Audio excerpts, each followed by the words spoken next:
సరస్వతికి నమస్కారం. కవి సమ్మేళనం చివరి దశకు వచ్చినది.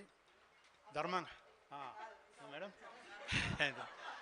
అయితే ఇది పెరుగన్నంతో ముగించాలి కానీ ఓకే మేడం. అయితే పెరుగన్నంతో ముగించాలి కానీ ఈరోజు వైవిధ్యభరితంగా ఇప్పుడు నేను నా కవిత శీర్షిక ఆవకాయ. ఓకే. ఆంధ్రోళ్ళు పెట్టిర్రు ఆవకాయ అని పేరు, ఆంధ్రోళ్ళు పెట్టిర్రు ఆవకాయ అని పేరు, మా ముద్దు పేరు మాకాయ తొక్కు. ఆంధ్రోళ్ళు పెట్టిర్రు ఆవకాయ అని పేరు, మా ముద్దు పేరు మాగాయ తొక్కు.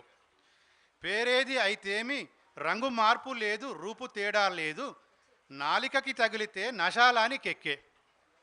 పేరేమి అయితేమి రంగు మార్పు లేదు, రూపు తేడా లేదు, నాలికకి తగిలితే నశాలాని కెక్కే. ఘాటైన ఆవాలు తాలింపు వాసనలతో, వేసవి తాపంతో ఎర్రంగా రూపొందే ఏడంతా తినమని.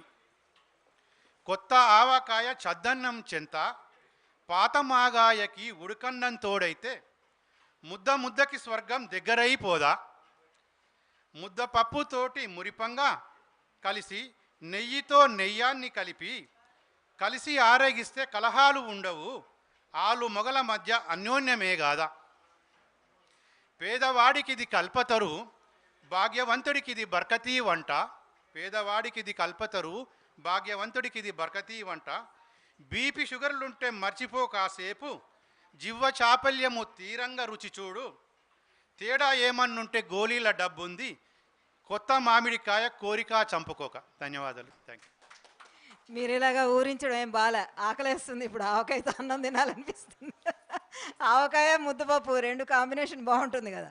మరి ఆ కొత్త ఆవకాయ అందులోను నెయ్యి, ఇంత చక్కటి కవిత మాకు చదివించి ఉండండి. కొంచెం చెప్పనండి, ఆవకాయ అంటే ఇష్టం కదా. ఇష్టమైన ఆహారం గురించి చెప్తే మాకు మాటలు రాకుండా ఉంటాయా చెప్పండి సార్. తర్వాత మేడిశెట్టి గారు చెప్పారంటే ఇంకా మాటలు బంద్.